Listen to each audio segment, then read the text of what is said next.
I mean, is Cooper Rush worth 2.5 points? I would hope Quinn Ewers put up a decent stat line against Arizona State. If he didn't, we have a real problem. You can say the same thing about Creighton. Okay, they had the one good game against Kansas at home. When Toast talks about the kicking market, it's like some earth is flat shit. Andy, true or false, this is going to be a dog walking. Dog walking. This is my dog walking of the day. I think it's going to be very ugly. Dog walking. I think this is going to be ugly. Hey, get the sauce. Good evening, or good morning, I should say. Happy Thursday morning to you all. Kyle is going to be with Kyle Hunter to have a couple college football picks after this, but it is still baseball season, so we got to go first, as we should. Before the show, Trevor was trying to convince us that Mizorowski got umped and he doesn't just get shellacked again. But I argued one at bat. I said nothing about the walks; those were horrible. Comments, if you want to go ahead and take a look at that first at bat with Cassie in the third inning and tell me what you guys think of it. But I think Spoon's going to have a little bit of help with us a little bit later in the show. So, oh, perfect. Even better. So this is what, They go 6 games back after blowing a 6.5 game lead. And now they got memes to pull out. This is just typical Cubs. Oh, and Cassie's Canadian. World Series. This is the World Series. Trevor, the fact that you're triggered by this makes it that much better. I'm not triggered. I don't care. You're definitely a little triggered. That's okay. I don't care. I don't care. Tomorrow we're going to win. Quinn Priester at plus money is disrespectful. And we're going to win this game, this series this division going away by 8+ games. I mean, this is the Cubs World Series. And after this, that offense is going to come right back to earth and they are going to suck. I don't know, Trevor. I don't know. Oh, I know. Print the shirts for that one with that one, Spoon. That was awesome. So, anywho, let's get to real the quick. board. The poll: should TV Jones panic? 49% say yes. Brewers are in a free fall. 37% say no. Brewers are fine. 16% voted who is TV Jones. Hey, the last time we lost 3 games in a row was May 7th. And the last time we lost 2 games in a row was like beginning of July. We are just fine. If we got one hit with those bases loaded, we win this game by two runs at least. Like, big deal. Big deal. Cubs are pulling out all the stops to squeak by in these games. We will have some more Cubs Brewers talk shortly. Let's get to this board right away or now. Oakland on the road at Minnesota, and I know that both of these pitchers are kind of not great, but I mean, again, we're getting a very, very short number with this Oakland team against a Minnesota team that can't score or can't win baseball games right now. Spoon, you can kick us off. What's your thoughts on this one? Yeah, so Jose Urena is not listed in a lot of books. I expect him to pitch the majority of the innings for the Minnesota Twins tomorrow. They probably will open for him. That's what they did in the last game, but I like Jack Perkins. I think the pitching advantage goes to Jack Perkins in this game, and I think the lineup advantage goes to the Athletics as well. I was looking at the Athletics first 5. I'm not in love with either of these bullpens. I don't want to be sitting there sweating it out, but all the books that I have listed for lines so far don't have an Athletics first 5. I expect it right around -110. Yeah, it's kind of hard to argue with that, especially at this number with especially the ways that the A's have been playing on the road, at least. TV Jones. Yeah, I got cute. Went A's over 4.5 tonight. Shout out them for only scoring 2 runs in the first 9 innings against his Twins bullpen. But it's just A's money line again.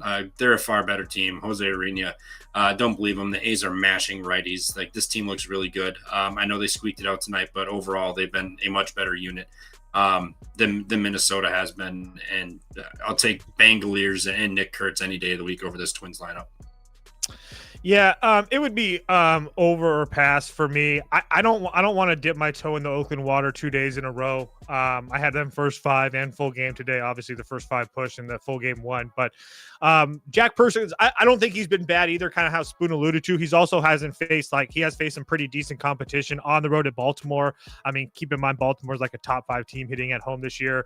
At home against the Angels. The Angels are a pretty decent team, especially on the road at times. And then Arizona, a team that can kind of get anybody at times. So nothing crazy there, but I mean, Minnesota did. I mean, I watched a lot of this game today, and Minnesota had a lot of chances to get this A's team. They pulled a couple double plays out of their hat.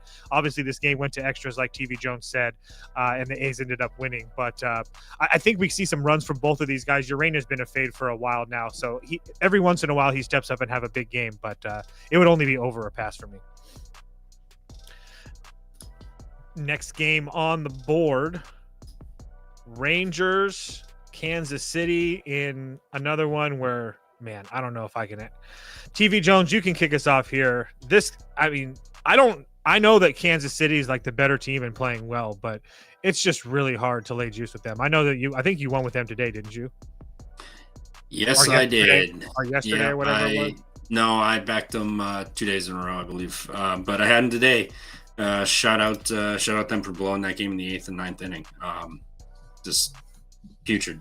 Vinny Pasquantino continues to be on an absolute tear. The dude may be he may be the best batter in the entire majors right now. That dude's just on fire. But laying juice with Michael Lorenzen is scary as hell. But this Texas offense isn't good. I know they scored 6 today.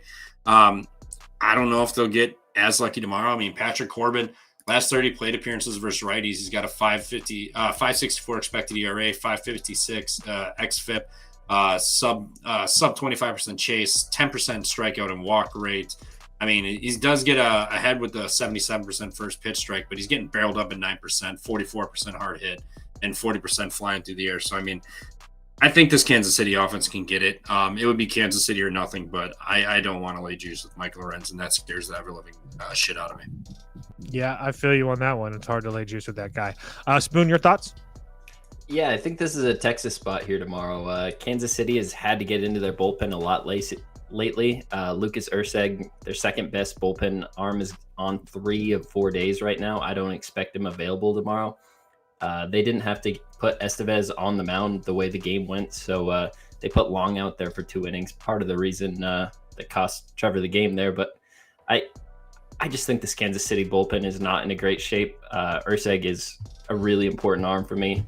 I look at these starting pitchers, and I lean Patrick Corbin to the advantage here. I know the lineups has not been hitting right-handed pitching for Texas, but Michael Lorenzen's coming off a 7-inning pitch game, 0 earned runs, just 3 base runners. The last time he went 7 innings, he didn't even make it through 5 the next game, gave up 8 base runners in a really pitcher-friendly stadium there in San Francisco. So I think this is a spot where I'm going to lay it with Texas. I actually already bet it -101 on DraftKings. For me, I would agree. I guess you can put Texas up for me. I'm not going to bet it. For one, I agree with Trevor. I don't think you can lay juice with Michael Lorenzen. I know that he's coming off a gem, but besides, he's been pretty bad consistently. And if Kansas City has bullpen issues, he doesn't really go deep into games either. And Texas has been steady getting runs off of right-handed starters: Bassett, Gallen, Descafani, Ryan Nelson. They got 2 off of Zach Wheeler in 5 innings. So seeing the Lorenzen shouldn't be too bad. And then as far as Corbin goes, he's been pretty decent. He's coming on. I mean, he's going to go out there and essentially give you 5 or 6 innings of 2 or 3 run baseball. And I think that should be enough here tomorrow. I mean, this Kansas City team versus left-handed pitching is really bad. I mean, they got to Mitchell Parker, but who really doesn't? But I mean, besides that, it's a lot of 0s and 1s on that list. So at least for over the last couple of weeks. So it would only be Texas for me, but I don't know if I can actually do it. This Texas team, I just can't get this Texas team right personally. So next up, I agree. Rangers, by the way. The game that we've all been waiting for: Brewers on the road in Wrigley Field again. Shout out to the Miz for making me look like a genius. Is he good? I don't know. Time will tell. But again, another shellacking of the Miz. Brewers go down. TV Jones, what's wrong? Can it be fixed by tomorrow? We're getting on base. Yeah, these fucking edits. Yeah, no, we've been getting guys on base. The problem is we can't get that hit that we need. I mean, it's happened the last 2 days. Game 2 of yesterday and then today. I mean, bases loaded twice. We got 1 run. I mean, snow cone catch to save the game for the Cubs. Palencia was about to just get booted out of that game, but props to him. Whatever, you snow cone catch it, you get lucky every once in a while. But we got Quinn Priester on the bump tomorrow, and our bullpen is pretty healthy. I mean, Miguel Uribe did go tonight. Koenig, I hate that guy. He went tonight. I doubt he goes tomorrow, but Ashby won't be available. Nick Mears will probably be good to go. And then we called up Carlos Rodriguez from AAA. So our bullpen is looking pretty good compared to the Cubs. I mean, they're not going to have Palencia tomorrow, Keller or Thielbar.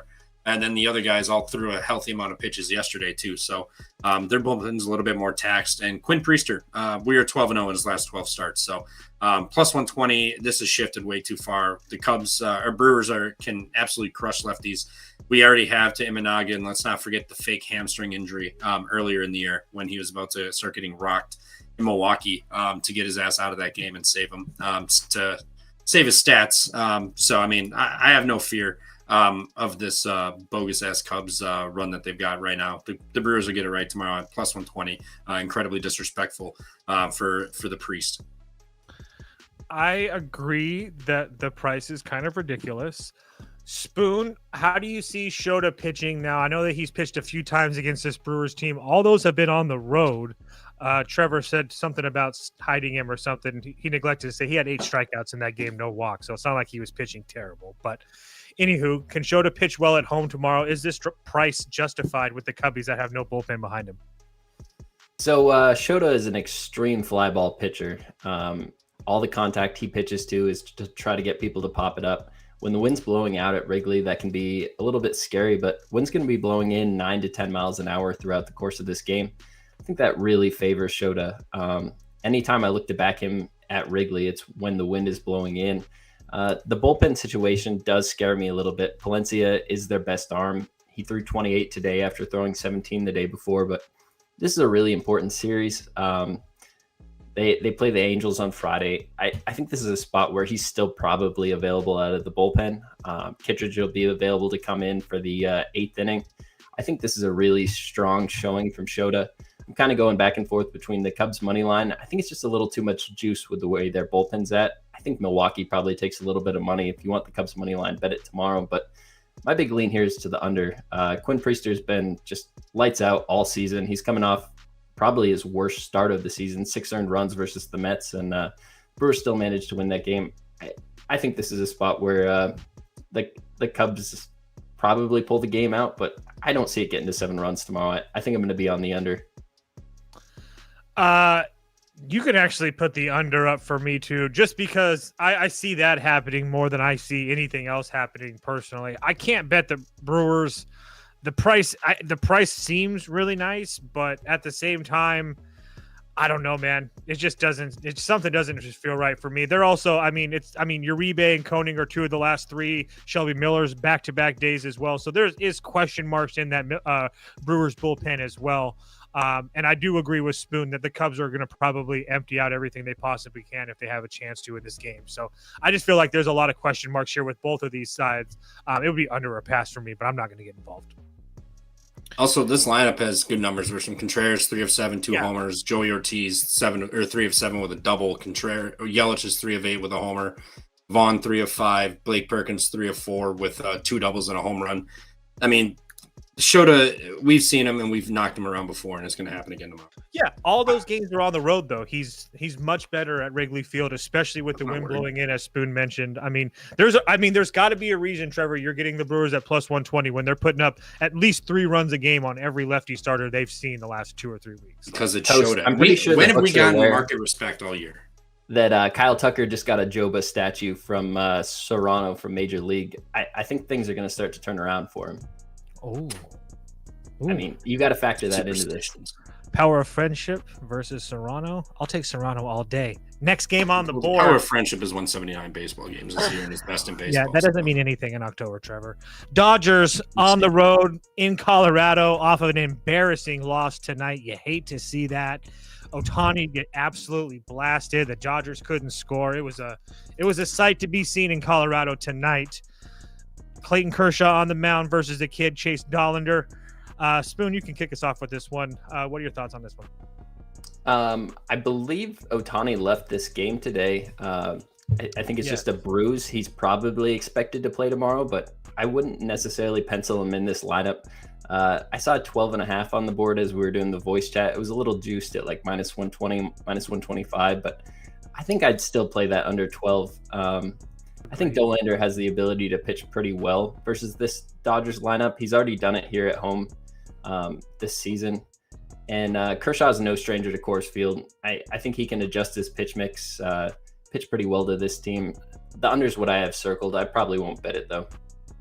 Yeah, I have that circled. If I get a 12.5, I'll definitely be betting the under. It kind of feels like that Chicago game for me today, the Chicago and the Braves game, where it was 9.5 and it ended up 1-0. Kershaw has absolutely dominated this Rockies lineup every time that he's ever pitched against them, and he has great numbers in Coors Field. He also pitched in Coors Field earlier this year, went 6 innings, 1 run. And I mean, don't look now, but Clayton Kershaw has been pitching actually pretty damn well. So a couple back-to-back home starts against Toronto and the Padres. That's 2 of the better offenses in Major League Baseball over the last month. He looked really, really good. So, and Dolander, I mean, I don't really know what to think of this kid. I mean, I know that there's a lot of talent there, but going back and looking at these Dodgers team totals the last couple of days, I know for a fact that the Dodgers haven't scored more than 8 runs in a baseball game in almost 2.5 months. So if the Dodgers score a whole bunch of runs or something like that tomorrow, then so be it. But I just think that 12's way, way too high. I completely agree with you, Spoon. TV Jones? Yeah, I kind of like just going right back to it. Rockies plus 3.5, minus 130. I mean, it's getaway day, so LA just looking to get out of here. No Ohtani. And I know it's a small sample size, but you take Ohtani out of this lineup. The guys that I have seen him, they're 0 of 15 with 2 walks versus him. So, I mean, it's not like, I know super small sample size, but it's not like they've all hit him. They've all gotten multiple looks. I mean, Teoscar got 2, Freddie's got 3, Betts has got 3, Pajes and Conforto both have 2. So, I mean, like, small sample, but they haven't hit him. And you got Clayton Kershaw coming who can be a gas can. If you look at since the month of August, Colorado is 6th in WRC plus versus lefties. 306 average, 510 slug, 861 OPS, 127 WRC plus. They're going to be at home against old man time here, Mr. Kershaw. I'll take the 3.5. If they get blown out by 7 runs, so be it. But I think getaway day. I think the Dodgers are kind of looking to just win this game and get out of town. So I'll take the 3.5. And they have the Padres on deck. Next game on the board, Mets in Washington, D.C. Sean Manaea versus Mackenzie Gore. Scared Jones. You can kick us off in this one. Oh, I'm sorry, TV Jones, excuse me. What was the score? 5-4, damn it. I realized I accidentally bet the over 9, and it was, 9 runs in the 5th or 6th. No more runs. Awesome. But, I mean, yeah, I mean, I think this is a weird price. I mean, Washington's been a huge dog. I know it's Mackenzie Gore. He hasn't looked good, but Matt, I mean, the Nationals have been scoring some runs in this series, and Sean Manaea can get hit up. I'm tempted to ride the money line with the Nationals here at home against the Mets. I know they just won tonight, but I mean, Mackenzie Gore not been sharp, but this is just a really low price. I think the Nats are up for this series, and they've been what they score. How much did they score? They scored a decent amount of runs the other night too. So I think so. I mean, Nationals plus 120. I don't want to lay 140 with Manaea, even if it is against the Nationals here. But I think they carry over the momentum from today and get this one done. Big win, pointless win for the season, but I think they get it done. Spoon. Yeah, I already bet the Mets minus 134 on FanDuel. I think Sean Manaea matches up pretty well with this Washington lineup. He's a lefty. Washington versus lefties in the last 30 days are 29th in OPS, weighted on base, and WRC plus.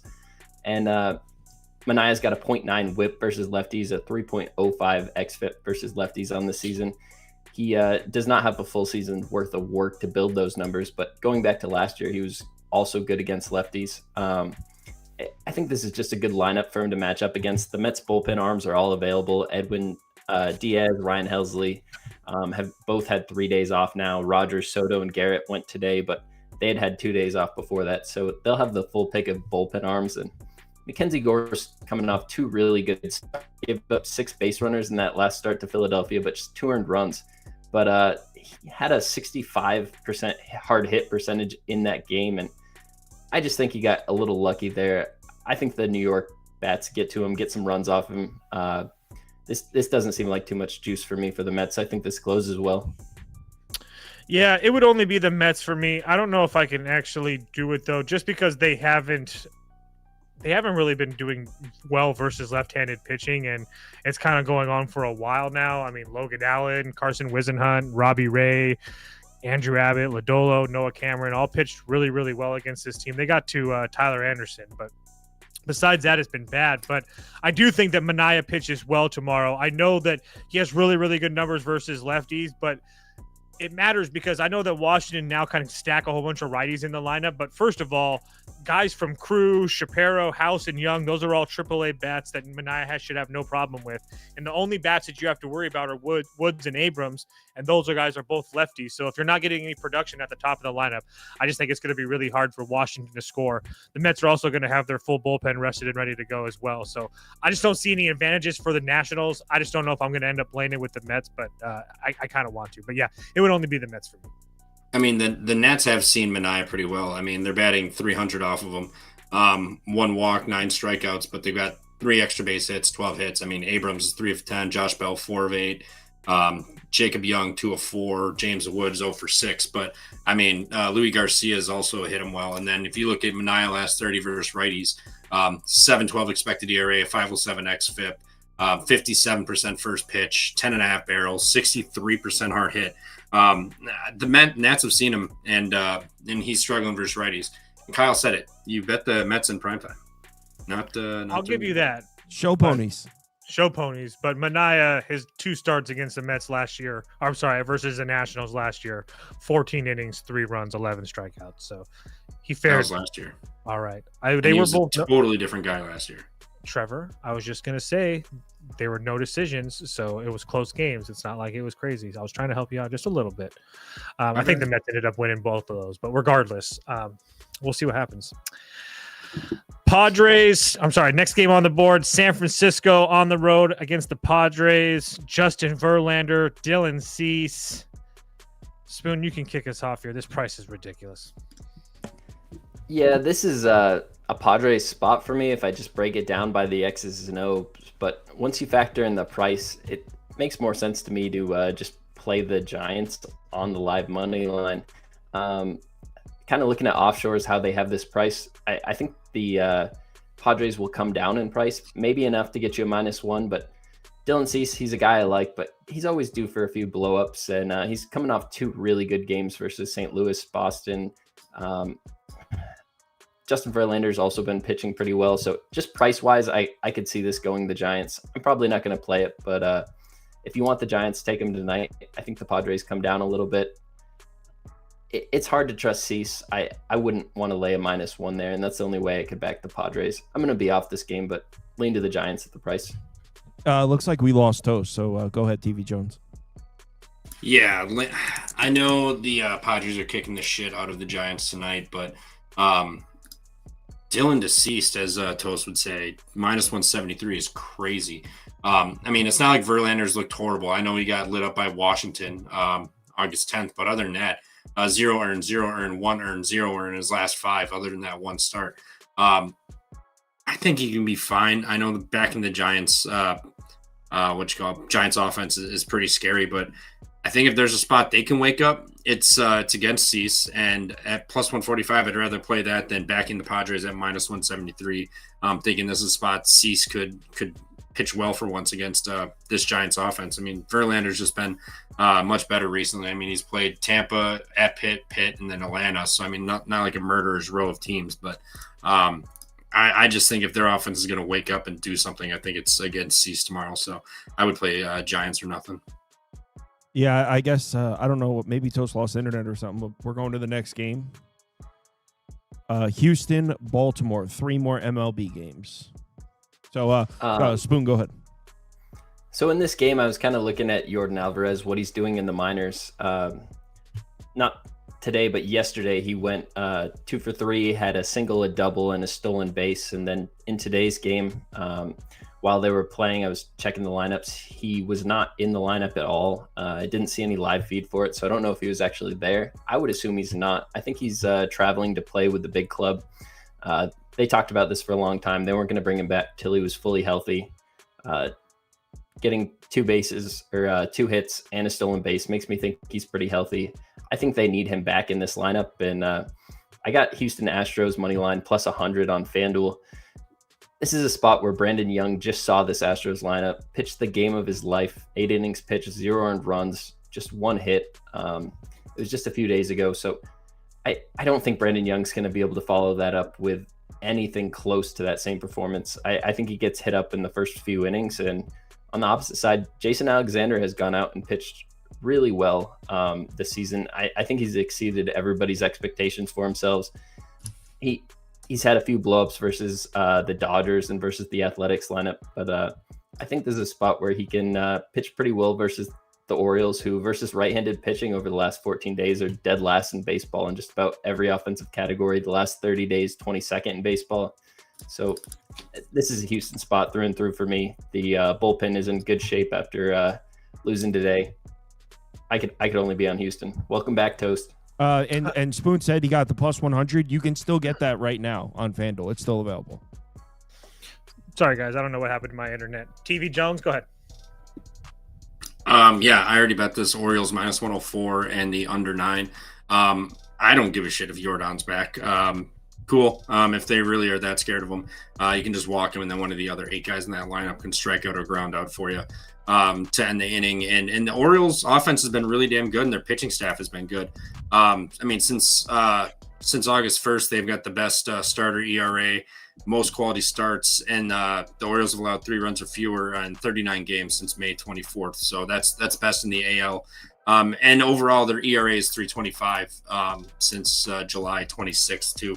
They've been fine. They've got a day to rest. You had Houston go out and get shellacked today by the Tigers, and then they had to throw some bullpen arms and then travel to Baltimore for this. While Baltimore had the day off and got to rest everybody. Not to mention winds blowing in 7 to 9 miles an hour tomorrow. It's going to be 70 degrees. So obviously temperature-wise, it'll still be nice, but it'll be cloudy and wind blowing in. Not the usual that we've been seeing, like 80, 90 degrees as of late here. So I'm backing Brandon Young in this Baltimore offense at home.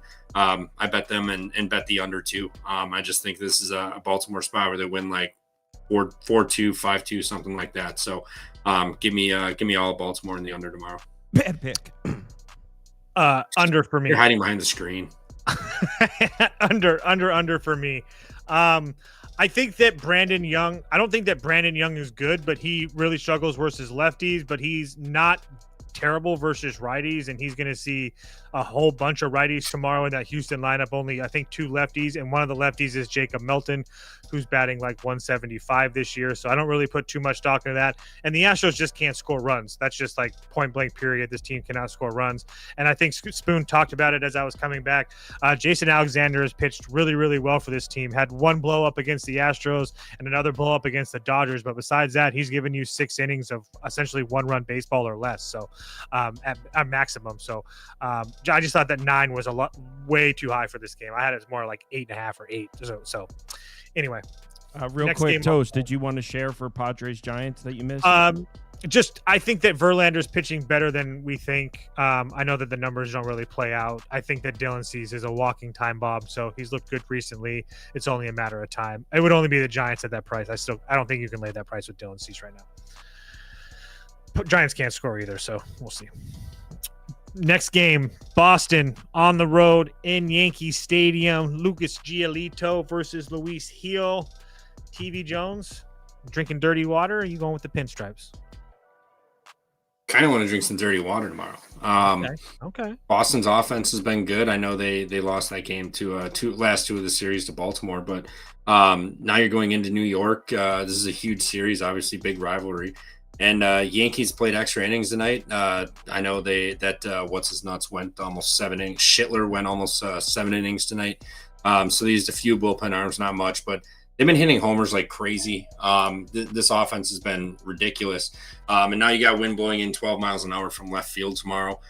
So I think that'll kind of kill the offense a little bit. And Giolito's been fine. He's been really serviceable and really good for this team. You're going to get plus 116. I think a lot of people are going to see a nice cheap Yankee price and like them at home. But for the amount of home runs they're hitting, that's not this weather's not going to help them out or do them any favors.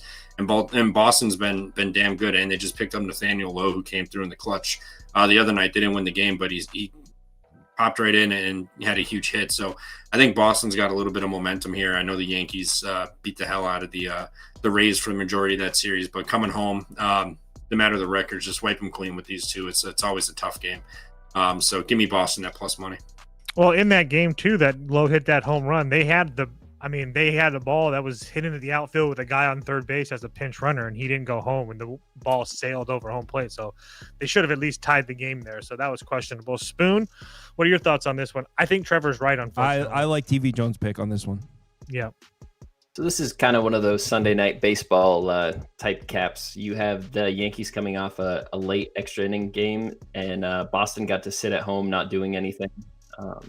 I think this is a spot where Boston's probably set up from the side, but I also like the under here. While Bednar, Weaver, and Williams all did have to pitch, they had 2 days off before that. And this is an important series to the Yankees. I don't think they let this get away from them. Heel has some pretty distinct lefty-righty splits, and that's not just this year, it's last year as well. He gets hit up by lefties, and Boston does have a few lefties in the lineup.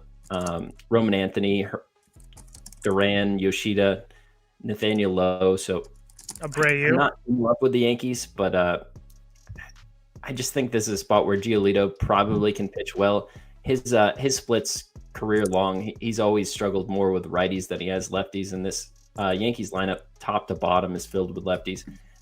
I think I like the under more than Boston, but just from a price wise, I think you'd have to be on Boston for a side. Yes, I 100% agree with TV Jones. I will be betting Boston as well. I agree. This is a huge series. These teams are separated by, I think, one game in the standings. Both these teams obviously trailing Toronto. The Yankees have put up some big numbers recently against some pretty bad teams in Minnesota and St. Louis, and then they got to go down to their home away from home in Florida and put on a show for those fans as well. But Giolito, like these guys have said, has been really, really good. He's had a couple blow-ups on the road, so be it. A lot of his good starts have been at home. I will give you that. But he does have history pitching against this Yankees team in Yankee Stadium. He has a couple decent starts. He has a couple blow-ups as well. But I don't think this moment's going to be too big for him. And the full season on the road, I mean, Giolito's got a 1.16 whip, a 3.47 ERA. The xFIP isn't great, but it's almost a 30% chase. So my point being is that I don't worry about him on the road, even though he's had a couple blow-up games. And even with all those great numbers that the Yankees have put up over the last week, they're still a bottom third team versus right-handed pitching over the last 30 days or so. So I do think it's kind of fugazi what we've seen from the Yankees. And like Spoon talked about, Luis Hill really bad versus lefty bats. Boston's going to have a lot of lefty bats in that lineup tomorrow, at least 5 or 6 lefty bats in that lineup tomorrow. And guys like Bregman are no stranger to Yankee Stadium as well. So I just think that Boston has all the advantages. I also think that they felt like they should have probably at least had a chance to win that game that we were just talking about on Monday where they ended up losing. But regardless, I'll be on Boston tomorrow. So next game up. Damn. St. Louis on the road in Tampa Bay. Shout out Sandy Alcantara for coming through today. Got a little bit frisky at the end, but we ended up being all right. So TV Jones, I'm sorry you had to take the L on that one. I forgot you were on Sunday. I had the under. Oh, under that worked. 8.5. Yeah, I was sweating bullets a lot that game. A lot of bases loaded situations. So, and Plante, that dude had to have bet the over. That was disgusting. My God. That was pretty bad. He actually ended up getting lucky too. He would put 2 guys on and then get 2 strikeouts and be like, "Oh, okay." It was amazing. He had bases loaded, no outs, and I think he struck out 2. Then I was like, "Okay, thank God." St. Louis on the road in Tampa Bay, as I said. Sonny Gray versus Joe Boyle. Spoon, you can kick us off here. Aren't you a little Joe Boyle supporter? I do like Joe Boyle, probably a little more than most. That's fair.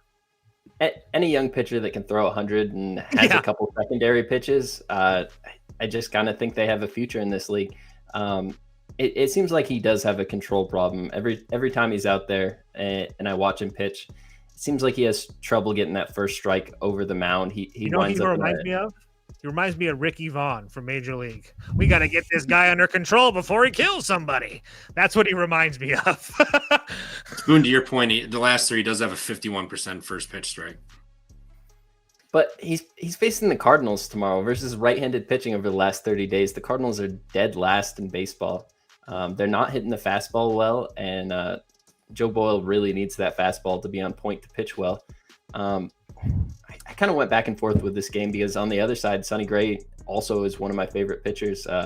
Wish he didn't wear a Shipbirds uniform, but he does. And his last 2 games out there versus the Cardinals and the Dodgers, he pitched really well. And I think if you inserted the Cubs or the Dodgers lineup into the Rays tomorrow, this line would move significantly towards the Rays. You wouldn't be able to get the Rays at plus money. So even though those lineups are struggling, I still have them better than the Rays. And kind of go back and forth with this. I saw the first number for a total at a 9, and I think it might eventually get back up to that 9. And if I can get an under 9, I will take that. But I have a lean to the Tampa Bay Rays. I think Boyle can keep this lineup off the board, even if Joe Boyle pitches pretty well. I think the Rays bats find a couple more ways to score. So put me on the board for the Rays. TV Jones. Yeah, so I was trying to find it. I saw something. The Cardinals are pretty bad versus righty starters overall, like win-loss wise. But I know Joe Boyle has not looked good. I mean, 4 earned, 6 earned, 0, and then 4 earned his last 4. And all those games, 3 of the last 4 he's given up 4+, and in those games he's given up 5 home runs, walked 10 guys. So I mean, he's been pretty rough, but at home he's been good. I mean, Dodgers 5 innings, 3-hit baseball, shutout. White Sox 3 innings, 1 hit, 2 innings against Baltimore, 5 earlier in the season against Atlanta, 0 earned. So he's yet to give up an earned run at home this year. This St. Louis offense doesn't really scare me too much, but it's not like a serious travel spot going from Miami to Tampa Bay here. Sonny Gray's been fine. I'm not a huge fan of this Rays offense. I know the wind is blowing out tomorrow, but I like another under here. I think Sonny Gray will be fine. I think Joe Boyle will be fine in this bullpen against a Cardinals offense that's really struggled. I know they got some runs the first 2 games of that Marlins series, but they regressed back to their true form today. So I like the under. Will I bet it? Probably not, but I like an under here. And if I had to pick a side, it would be Tampa too. You guys both lean under. Oh, man. I mean, I get it. Both these offenses are bad, but, I mean, Ballpark Pal has this game at 48% plus 48% home run. It's going to be 90 degrees with the wind blowing out. Someone's got to get barrel on the ball to get it out. I know. I get it. I'm just saying it makes it really hard for me to do it in that situation. It would only be Tampa Bay for me. I really want to bet Tampa Bay. Obviously, they let one get away from them tonight. I mean, if that ball that Bednar served up was, a foot higher, that game was over.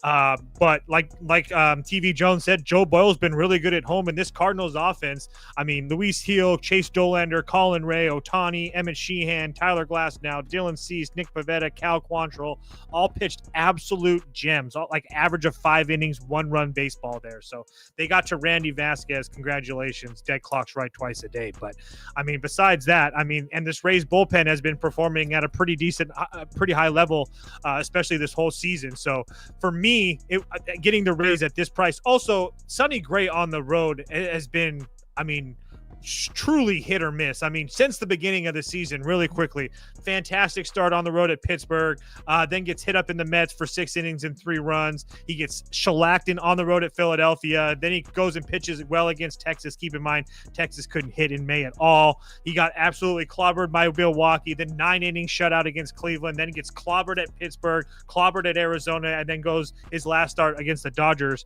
pitch as well. So I don't really trust the old man in a AAA park, to be dead honest with you guys. So it would be Tampa Bay with me. I need plus 100 or better to actually bet it, though.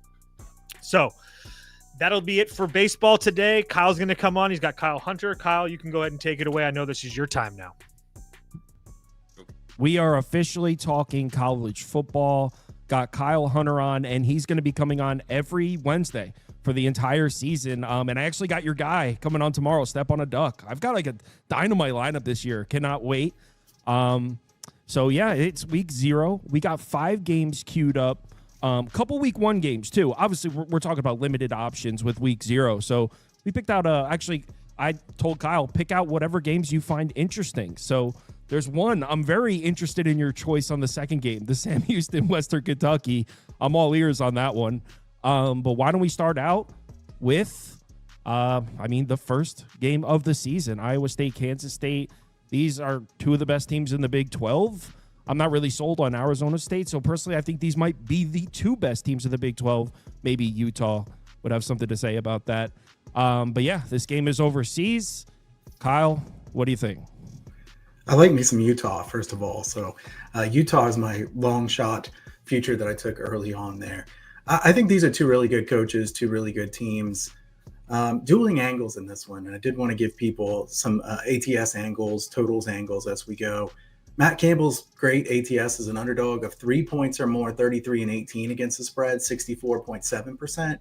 On the other side, Kleiman, he's been great ATS, whatever role he's in, 41-25 against the spread, 62.1% at Kansas State. He's 16-8 against the spread in the first 4 games of the season since he's been there. So this is a guy that's obviously a very good coach. I think most people would probably give Kleiman a little bit of a coaching edge against Matt Campbell, but Campbell's an underdog coach, a guy that can really rally the troops. I like Rocco Becht from Iowa State. He does make too many turnover-worthy plays, though. 19 turnover-worthy plays last year. I think he needs to make better decisions. The offensive line, they're a very veteran group, and I know some people say everybody's back. This is fantastic. They were 120th in run blocking grade last year, 103rd in pass blocking grade. So everybody's back, but they better get better than they were last year. I think Sol's a really good pickup at wide receiver. They're definitely missing some of the key wideouts from last year. The tight ends are very good. I think they'll use them a lot. Defensively, I think the Cyclones' weakness is the defensive line. That does concern me a bit in this game. They gave up 5.3 yards per carry last year, only 15 sacks. Secondary, very good. Kansas State, we know they can run the football, 6.1 yards per carry last year, just 13 sacks allowed by the offensive line. Kansas State definitely has the edge in the trenches in this game. To me, Rocco Becht, I think I know what I'm going to get from him. He does make some turnover-worthy plays, but he's fairly consistent in what he is. Avery Johnson, what do we get from him? An enigma, a guy that could be fantastic. He could be horrible. I think you probably still remember that BYU game as well. I do. Oh my gosh, what happened in that game? Disgusting. Horrible. I think Matt Wells as the new OC helps him. I think they'll play faster, probably throw a little bit more than they did in the past. Definitely the weakness for Kansas State is their secondary. They were bad last year. They lost the best guy, so I think they'll be bad again. I don't really want to bet this game. I think if I were forced to, I would bet Kansas State minus the points here because of the edge in the trenches. Totals-wise, and I'm definitely better at totals long-term. I lean toward an over here with Matt Wells as the new OC and then playing a bit faster at a relatively low total here. All right.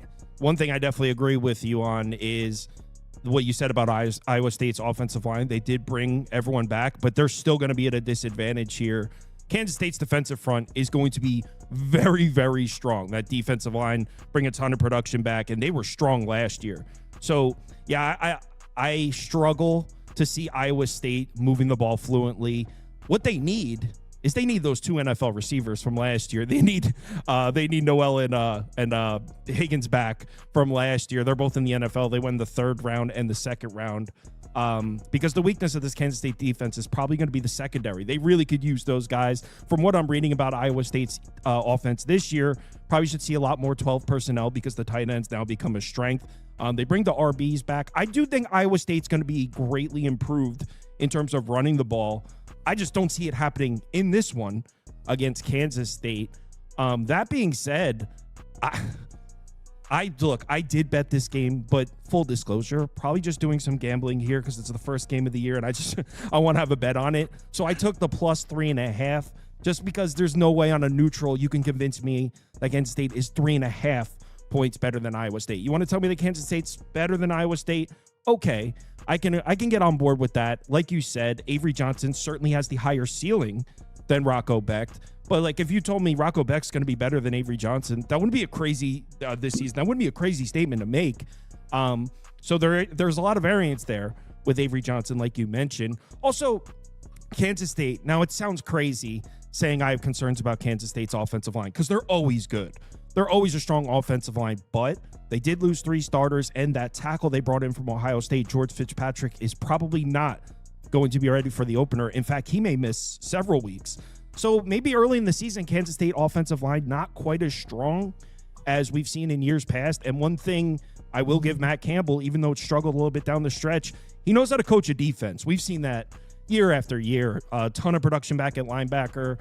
So I took the plus 3.5. I probably would make this game 2.5 too. So it's not like I don't know. I'm probably just doing some gambling because I'm a big Matt Campbell fan myself. So betting on one of my favorite college football coaches, betting on the first game of the year, I took Iowa State plus 3.5 here. Yeah, I think this is one of them, Kyle, where if you told me it was minus 2.5 or plus 3.5, I'd probably have a different opinion. Yeah, right. So I think it's really a fair number here. Yeah. Yeah, and I think it's mostly 3. You can still get the plus 3.5 at minus 120. So it's been hovering there. We'll see. Now, for when I saw this one in your message, I was like, he wants to talk about this game. Sam Houston State. I have no idea what to expect with Phil Longo. I mean, it's almost like the opposite of Casey Keeler. Are they going to throw the ball? So I am all ears. Sam Houston State, Western Kentucky. First glance, I love Tyson Helton. I was thinking about laying it, but like truly, I'm all ears. Listen, this is my type of game right here. I love the under the radar games, especially the games with big changes. And you don't get much bigger changes than what Sam Houston's had from last year. Skylar Cassidy was a great defensive coordinator for Sam Houston. He's gone. Casey Keeler, I think he's fantastic head coach. So a big loss. Longo comes in. He wants to run this fast-paced air raid offense. I do like their talent at running back and with the Arizona State transfer and the Indiana transfer. And I think Watson will be able to run some against a Western Kentucky defensive front that's been pretty bad against the run. Longo wants to play much faster than they played last year. I think their goal is to be top 25 or 30 in the country in tempo this year. The problem is defensively, Sam Houston's going to be so much worse than last year. I mean, this team lost everything. All their best players are gone. They had a hard time just getting a two deep this year. So I think this is a Sam Houston defense that will be one of the very worst in the country. And that brings me to Western Kentucky's offense with Maverick McIver from Abilene Christian. They bring in Abilene Christian OC. And Kyle, you remember a couple years ago when they brought in the FCS guys, and it worked out super well. Yeah. They're going to try it again. Let's see if it works again. I think Matthew Henry will do really good at wide receiver. Western Kentucky trying to bring in a 3-3-5 defense. I think it could take some time. Both these teams playing so fast. I'm going to take the first half over 30 in this one. So that's my official play here, thinking that this one will be up and down, get a little bit of a high-scoring game here to start. Yeah, I mean, that sounds about what I was thinking. I mean, I don't know where the stops are coming from Sam Houston State, like you said. The entire defense is gone, and I don't mean this as a slight to Phil Longo at all, but that type of coaching style doesn't always put your defense in the best of positions. So we're talking about a brand new defense that's going to be back on the field after maybe 90 seconds of rest at times against a Western Kentucky offense that's always good under Tyson Helton. And I was reading, so Rick Bowie, the new OC, you talked about him from Abilene Christian. So I'm not a big FCS guy. So I was just reading, like, who is this guy? What kind of, what's his coaching style? I'm reading it. I'm like, this is the perfect marriage with Tyson Helton. This sounds like I'm reading a description of Tyson Helton. Throws the ball a lot, high, fast pace, high scoring offense. Maverick McIver's a 3-year starter, threw for over 3,800 yards last year at Abilene Christian. This is how much faith I have in Tyson Helton and the Western Kentucky program offensively that he's built there. I don't even know who a lot of these players are. Matthew Henry, you mentioned. Cameron Flowers is a freshman, might start at wide receiver. I don't even know who a lot of these guys are. I have faith that they're going to be a good offense just because they always seem to figure it out. Last year was a down year by Western Kentucky standards offensively, and they were still pretty powerful at times. So an experienced quarterback under Tyson Helton against a brand new defense. Yeah, that's the way I see it too. Western Kentucky scores a lot of points. Yeah, I don't really know what I think about the Western Kentucky defense. So Phil Longo able to turn the pace up and score some points right back.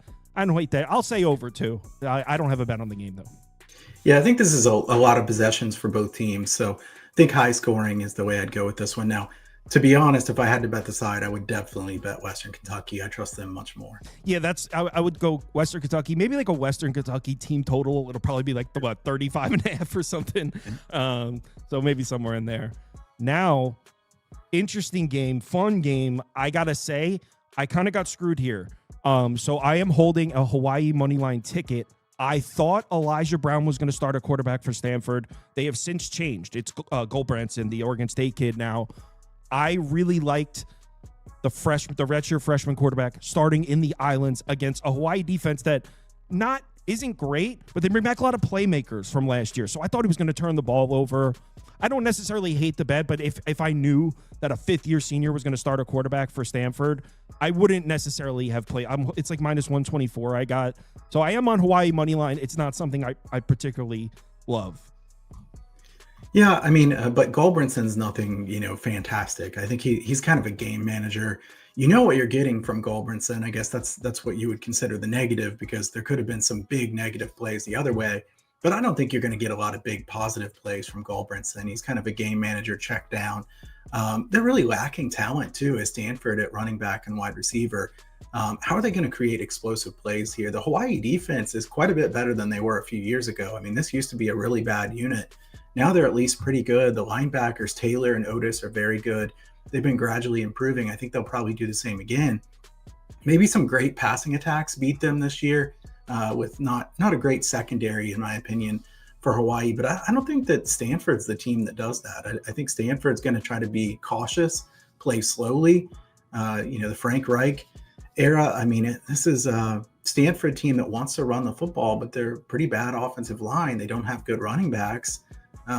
It's really a tough job here for Reich and Goldbranson because they just don't have that much to work with.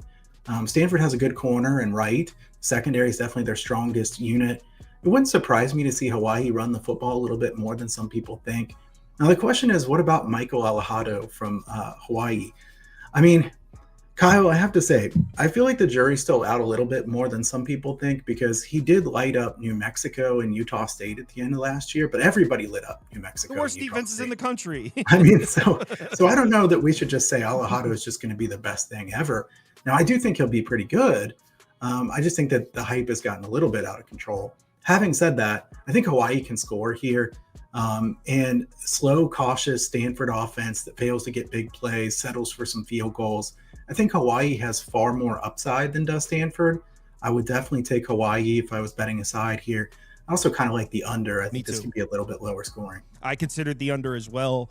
And ditto, copy and paste everything you said about the Hawaii defense. Dennis Thurman came in first year as DC last year. Hawaii put up, now for Hawaii standards, 86 in the country in yards per play allowed is freaking great. 78th in success rate defensively. I mean, that's the 0-1 Ravens by Hawaii. I mean, they played great last year. And the pieces they bring back, not that they bring back the whole defense or anything, but they bring back the tacklers. Elijah Palmer and Nickel was in the top 10 of tackles. Manuma, the safety, was Mountain West honorable mention. The linebackers are back. Otis, like you said, Taylor, Smith, the tacklers are back. The playmakers. So what I originally liked was I like this DC. I like how Hawaii brings their playmakers back on defense. And you got Elijah Brown, a redshirt freshman quarterback, starting 3,000 miles into the islands. I was like, oh, turnovers. Now that Goldbranson's starting, it's not that I think Goldbranson is particularly good. He's just experienced, which is the inexperience was the part I liked about that. I think I said in the offseason video we made, I think I said exactly what you did about Alejado. I'm like, we need to pump the brakes on this guy. He went off against literally like New Mexico and Utah State were like 131st and 133rd. They were like the worst defenses in the country. So I'm not really sold on him, but there's really nothing about Stanford that jumps off the page. So I'm on Hawaii money line, and I agree. I was considering an under as well. Yeah, we're thinking alike on this one. Yeah, definitely. Now, Buffalo, Minnesota. I don't know what you're about to say, but I think we're going to disagree on this one because college football heads love this this new Buffalo Bulls team. All right, are you one of those people? Everyone is. Everyone I talk to is on the Buffalo. You like Buffalo? Yeah, I do. It's always good to have a little bit of disagreement, Kyle. So that's okay. We'll have a little bit of head-to-head. I think we'll probably agree more than we disagree. But in this one, 17 is available. I would definitely want to get 17 instead of 16.5. Obviously, really important. So if you like Minnesota, you like the minus 16.5. You like Buffalo, you got to get 17. I'm going to go with an angle alert here. I like talking about these angles. Like I said, road underdogs of 7 points or more with a total of 45.5 points or lower. Betting on that road dog against the spread is a whopping 432 and 302, 59% ATS since 2005. That's a massive sample size. It's clearly been very good to take the road dog catching points with a really low total. 44.5 is a really low total to be getting 17 points, even 16.5. I think that Buffalo is an improving team with a good coach in Pete Lembo, a lead on special teams, strong in the trenches, especially compared to most MAC teams. Minnesota plays at a slow pace, wants to run the football a lot. I think Minnesota's a pretty good team, but they really aren't built to blow away teams. So I think if they're going to cover, they probably cover by not giving up many points at all. I don't think they score a huge amount here. This is just a lot of points with such a low total. I may not be the highest ever on Buffalo of anybody, but I do think Buffalo is better than most people think. And Minnesota, I just want to fade them laying this many points. I think with such a low total, I have to grab the points here. The angle hasn't let me down long term. I'm going to take it here. Yeah, most sharp college football heads are liking Buffalo. Most sharp college football people would agree with you. I'm not anti-Buffalo. I don't necessarily like them here. I don't really like the matchup. So a lot of people are looking at the offensive explosion from Buffalo down the stretch last year. And I mean, the last 7 games of the year, they averaged 37 points, over 43% success rate, over 6 yards per play. The offense looked great. Henderson, the star running back, is back. The offensive line is mostly back. I get it. I get why people think Buffalo's going to be good, and they very well might be. But in this matchup on the road in Minnesota, I think the drop-off from Ogbonna to Roberson is pretty significant. Roberson hasn't really shown us he could be a quality passer. And Ogbonna, even though Buffalo was a rushing offense, he was connecting on some big plays downfield, down the stretch there. And specifically, what I can't get over is I'm looking at this Minnesota defense, and they took some losses. Where'd they take losses? The edge rushers are in the NFL. The corners are in the NFL. In terms of up the middle, they are pretty loaded, and I'm not seeing teams going into Minnesota and running the ball successfully this year. So we're talking about Roberson, who comes from UConn. He played at a couple schools. I don't know if he's going to be able to complete passes. I think Buffalo's going to struggle to move the ball. And yes, you're right. Minnesota offensively this year, not really built to blow teams out. This Buffalo defense did not look great down the stretch. We didn't really notice because they were winning games 44-30. They were winning. But there was a 7-game stretch, weeks 5 through 13, where they were allowing over 320 passing yards a game. And their opponents were UConn, Ohio, Akron, Ball State, Eastern Michigan. I don't know if there's anything that shows me Buffalo's capable of stopping Darius Taylor. So I don't know if Buffalo gets the 10 points in this one. I didn't bet it or anything, specifically because most sharp college football people I know are big on Buffalo this year. And I'm not trying to make a habit of betting against the sharp college football people I talk to. But I do think Minnesota wins this one like 31-7 personally. But yeah. All right, I think low scoring is the way I would go with this too. So we're probably agreeing on the under. If this one hits 45 and a half, I might even bet the under here. But I just think Minnesota will probably score less than 31 here. That's our disagreement, is how many points Minnesota will score. Yeah, that is a big number for Minnesota for sure. And last up, Boise State, South Florida. This is a fun one. I'm reading Byron Brown is healthy. Byron Brown's really good if he's healthy. Really you good. know this. I think some people forget. It's been a little while, but Byron Brown is excellent if he's healthy. Guy is a major problem. Kyle, this one's interesting because I don't know if you look at this type of thing. Some people really look at this way too much, like the percentage of the bets, who's bet on who so far. I see like 70 or 75% of the bets are on Boise State. Now, I take these with a grain of salt. I don't even know exactly how accurate these are from the books, as you know. Having said that, it is obvious that the public has bet more of Boise State than South Florida, and yet the line has come down a lot. I mean, this was 9.5, and now it's down to 6. That kind of line move, I mean, I have to at least pay attention. Somebody sharp here likes South Florida for sure.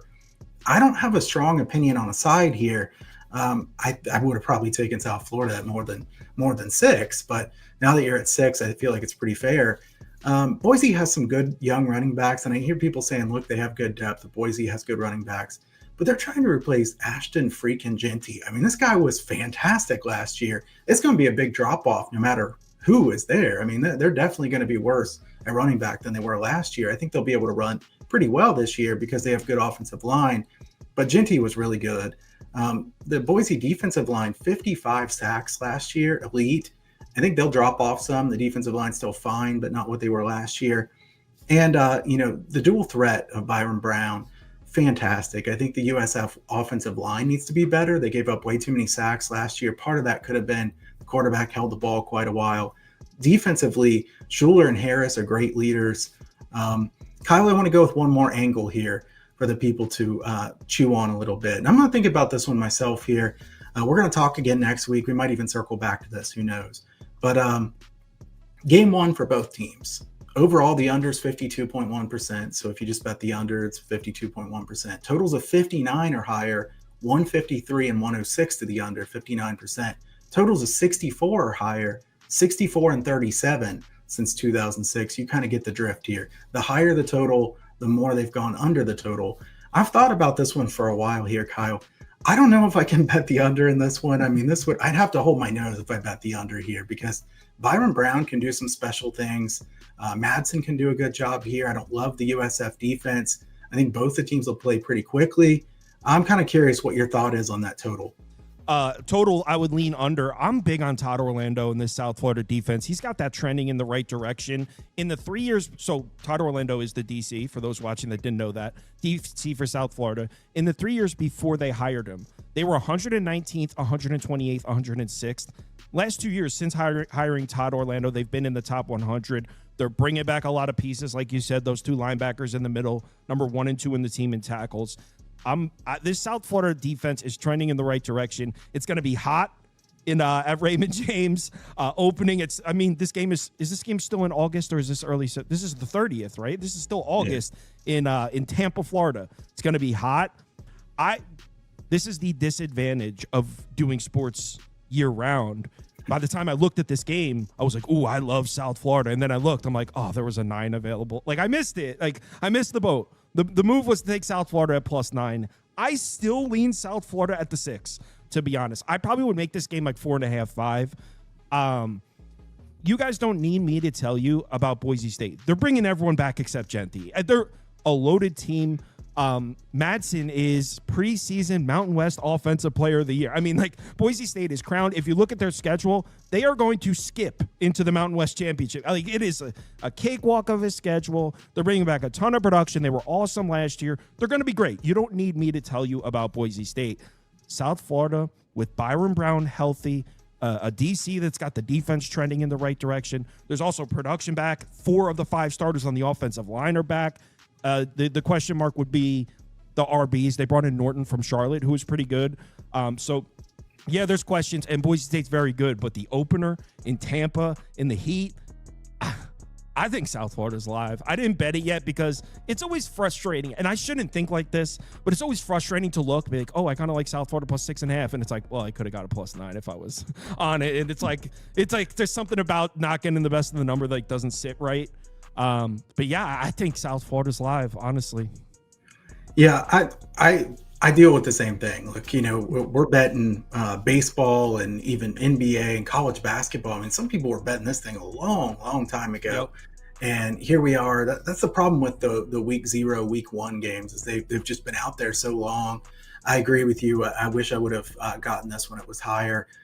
You could say, a small bit on the money line would make some sense here at a big plus number because it's definitely not a shock if USF wins a game like this. And I think this game might mean more to USF than Boise State, although Boise State obviously has plenty to play for if they want to get to the playoff. But USF trying to kind of break into those ranks where Boise State's already been there. Yeah, and USF with the injury to Byron Brown, they're coming off a season where like a little bit of a chip on their shoulder because people had high hopes for South Florida last year and they fell short. Meanwhile, Boise was the shit. Like everyone loved Boise last year, so they're coming in with a little bit of confidence.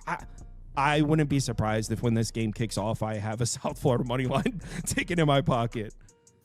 Cool. So, Kyle Hunter, Friday. Well, I should ask before. Last season, he used to do these spaces on Friday night on Twitter, and I don't do a show on Friday night. I'm usually just in there listening, prepping my show notes for the morning show. Are the spaces coming back? I'm going to do them as many times as I can. I love doing those. They're usually late night, like 10:30 Eastern, somewhere in that range on Friday night. Get you some information, pack a lot of information in there late on Friday night so you're ready for Saturday. So yeah, I will do those as much as I can this year. Not sure if there'll be a week 0 show, but for sure we'll have something for week 1, and I'm looking forward to it. Yeah, good stuff. And he brings on some good guests too.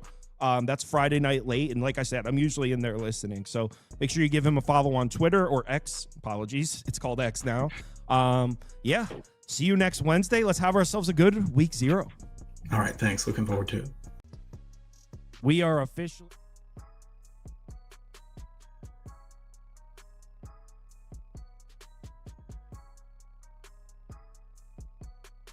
All right, thanks, guys. I got another guest coming on tomorrow to talk some more football. Obviously, baseball, same time.